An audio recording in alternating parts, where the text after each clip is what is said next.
J'avais une boîte dans le placard de ma chambre. Elle contenait la tête momifiée et les organes génitaux d'un jeune homme que j'ai rencontré dans un des bars de Milwaukee. Mon père est venu me rendre visite. Il a amené la boîte verrouillée au sous-sol et il était sur le point de l'éclater pour l'ouvrir.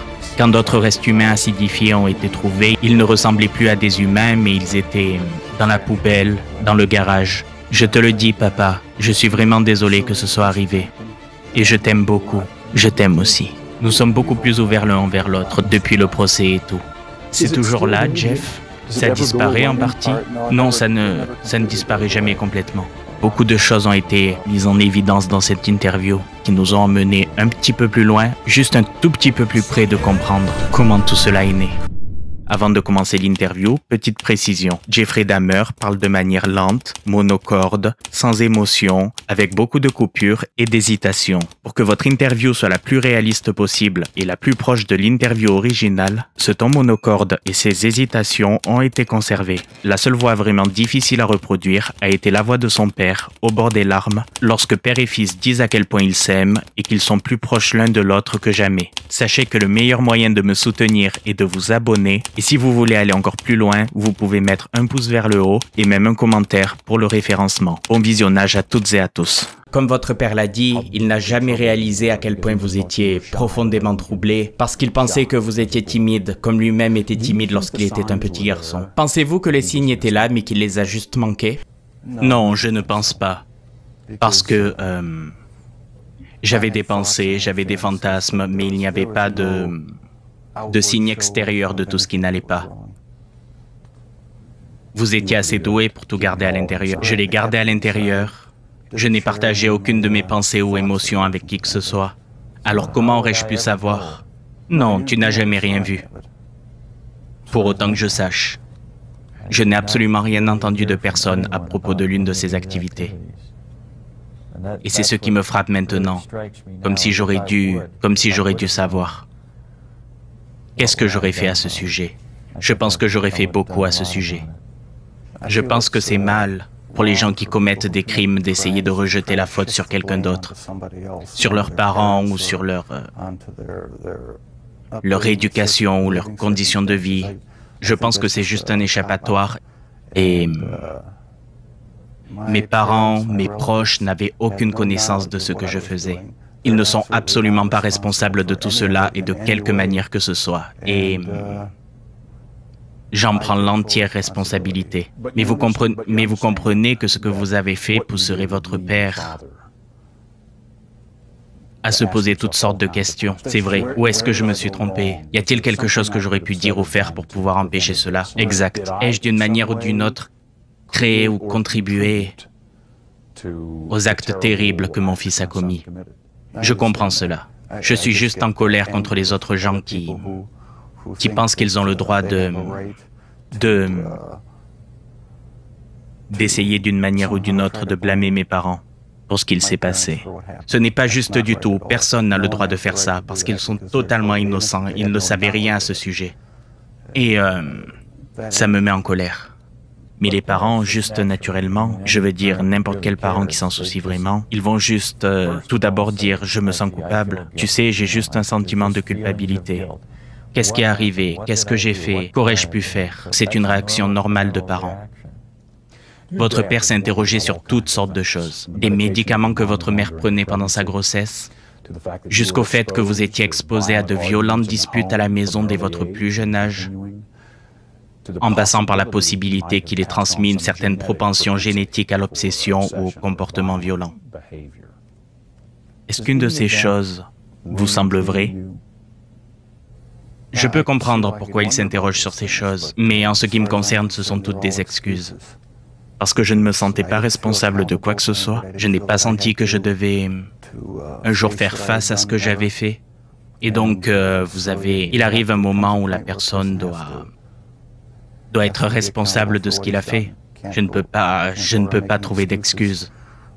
Blâmer d'autres gens ou d'autres choses. Donc, je suis le seul responsable de ce qu'il s'est passé. Laisse-moi te demander, quand as-tu compris pour la première fois que chaque personne est responsable de ses actes? Eh bien, merci à toi pour m'avoir inculqué cette science de la création matérielle. Parce que j'ai toujours cru le mensonge que l'évolution est réelle, que la théorie de l'évolution est la vérité, que nous venons tous du slime et que quand on meurt, c'est fini, il n'y a plus rien. Donc, toute cette théorie déprécie la vie. Et j'ai commencé à lire des livres sur la manière de montrer comment l'évolution n'est qu'un mensonge complet. Il n'y a pas de base scientifique pour la valider. Et depuis, j'en suis venu à croire que le Seigneur Jésus-Christ est le vrai créateur des cieux et de la terre. Ce n'est pas juste arrivé, et je l'ai accepté comme mon Seigneur et mon Sauveur. Et je pense que, comme tous les autres, je serai jugé pour mes actes devant lui. En grandissant, vous aviez senti que vous deviez rendre des comptes à votre père ou à votre mère, comme la figure d'autorité de la maison? Oui, c'était le cas. Je veux dire, ils ne m'ont pas laissé courir dans la nature, ils m'ont discipliné et... Donc je me suis senti responsable envers eux, mais après avoir quitté la maison, c'est là que j'ai commencé en quelque sorte à créer mon propre petit monde où je pourrais être celui qui avait le contrôle total, où je n'aurais pas à me soucier des demandes des autres, et je suis juste allé trop loin. À cette période-là, je m'étais éloigné de la croyance en un être suprême. Je n'ai jamais transmis le sentiment que nous sommes tous responsables. En fin de compte, il nous possède. Et ce concept de base est vraiment fondamental pour nous tous. Vous sentez que l'absence, au moins pendant quelques années, d'une croyance religieuse et d'une foi solide, pendant plusieurs années, aurait pu vous empêcher d'inculquer cela à Jeff? C'est vrai. C'est comme ça que vous le ressentez? Oui, je pense que ça a un gros rapport avec ça. Je veux dire, si une personne ne pense pas qu'il y a un Dieu à qui rendre des comptes, alors à quoi ça sert d'essayer de modifier votre comportement pour le maintenir dans des limites acceptables? De toute façon, c'est comme ça que je pensais. Et j'en suis venu à croire que le Seigneur Jésus-Christ est vraiment Dieu, le Père, le Fils et le Saint-Esprit. Ils sont le seul vrai Dieu. De quoi vous souvenez-vous concernant les disputes de vos parents quand vous grandissiez? Et quel effet cela a eu sur vous? C'était énervant, déprimant, ça m'a mis en colère parfois. Je quittais la maison, sortais dans les bois et boudais, en cogitant et en me demandant pourquoi ils devaient avoir une relation si difficile. La plupart du temps, ils ne semblaient pas bien s'entendre ensemble. Je n'ai jamais su quels étaient les vrais problèmes sous-jacents. Je ne pense pas que c'était mon rôle de demander. Est-ce que vous blâmez l'un des deux, père ou mère? Non. Non, pas du tout. J'étais juste frustré que les choses ne puissent pas être plus heureuses à la maison. Vous vouliez que les choses soient plus paisibles? C'est ça. C'est ça. Je n'ai jamais vu de vrais actes violents qui allaient jusqu'à la violence physique. Comme se frapper ou quelque chose comme ça, mais il y avait beaucoup de cris. Des fois, beaucoup de tensions dans la maison. L'une des histoires effrayantes que raconte votre père concerne la boîte qu'il avait trouvée. Pouvez-vous me donner votre point de vue là-dessus? J'avais une boîte dans le placard de ma chambre et elle contenait la tête momifiée et les organes génitaux d'un jeune homme que j'ai rencontré dans un des bars de Milwaukee. Et c'était une boîte métallique verrouillée. Une semaine, mon père est venu me rendre visite et a fini par la voir. Nous nous sommes un peu disputés parce que je ne l'ouvrais pas. Et il a amené la boîte verrouillée au sous-sol et il était sur le point de l'éclater pour l'ouvrir. À quoi pensiez-vous lorsqu'il descendait pour ouvrir la boîte? Eh bien, j'étais dehors et je pensais que je devais empêcher que cela arrive. Je ne savais pas ce que j'allais dire ou faire. Je ne savais pas ce qui allait se passer.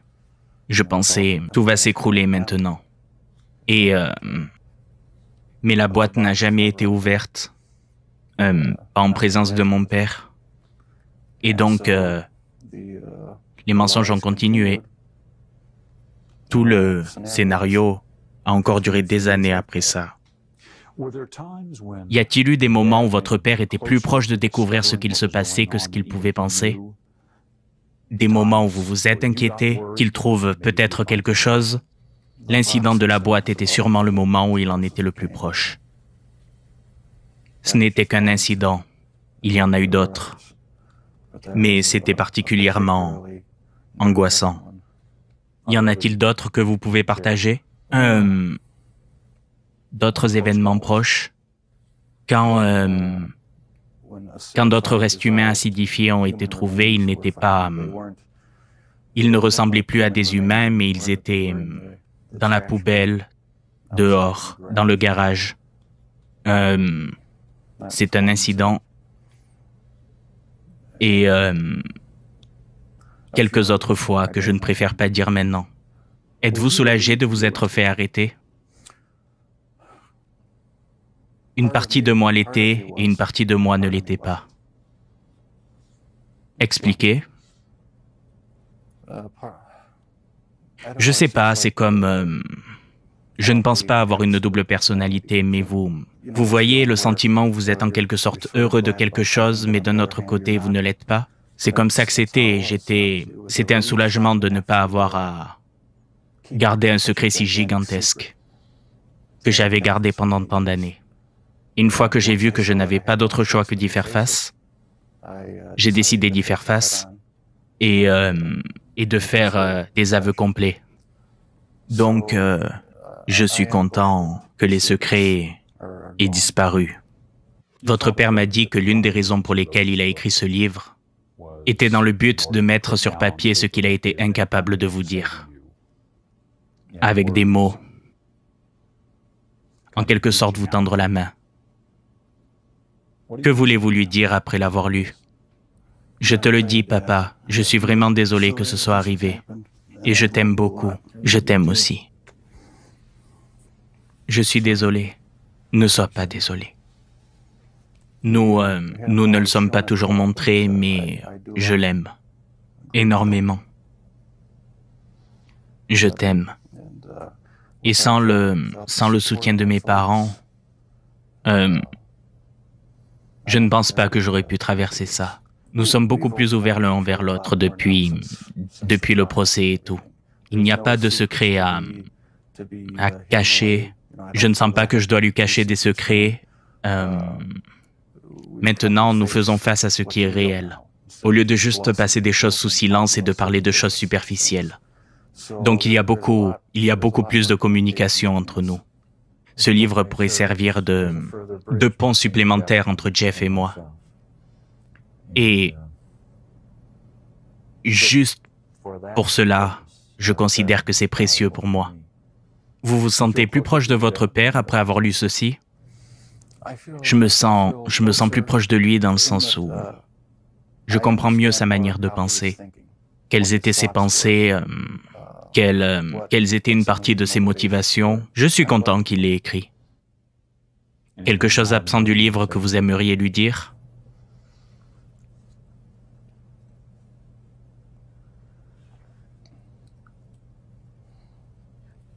Je ne peux pas penser trop clairement maintenant. Je me sens assez ému. Je pense que beaucoup de choses ont été mises en évidence dans cette interview, qui nous ont emmenés un petit peu plus loin, juste un tout petit peu plus près de comprendre comment tout cela est né. Eh bien, chaque fois que je suis ému, mon côté analytique s'obscurcit et je ne peux pas m'exprimer aussi bien que ce que je le voudrais. Pouvez-vous parler des sentiments que vous ressentez?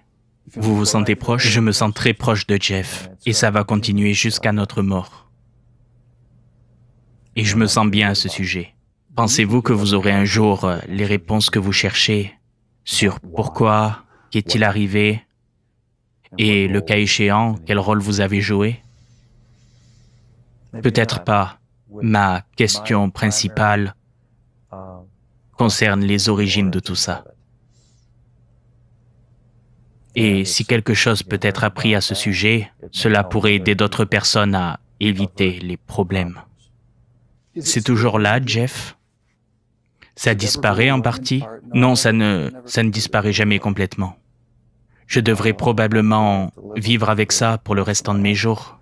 J'aimerais que ça disparaisse. J'aimerais qu'il existe un moyen de me débarrasser complètement de mes pensées compulsives, des sentiments. Ce n'est pas si grave maintenant qu'il n'y a pas de moyen de passer à l'acte. Mais non, ça ne semble jamais disparaître complètement. Donc ces pensées vous viennent encore. Parfois, oui. Êtes-vous différent, Jeff, dans la façon dont vous repensez à tout ça? J'espère bien que je suis différent.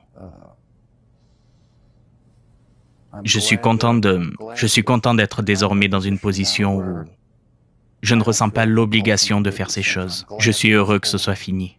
Tous les mots que je dis aux familles des victimes vont juste sembler banals et vides. Je ne sais pas comment exprimer le regret, le chagrin, que je ressens pour ce que j'ai fait à leur fils. Je ne trouve pas les mots justes. Après l'interview à la prison, Dahmer nous a montré avec désinvolture quelque chose d'un peu troublant. Juste quelque chose d'intéressant. C'est le type de boîte. C'est le type de boîte. Il voulait que nous sachions que cette boîte ressemblait étonnamment à celle que son père avait trouvée. Celle que Jeffrey avait utilisée pour cacher des parties de corps.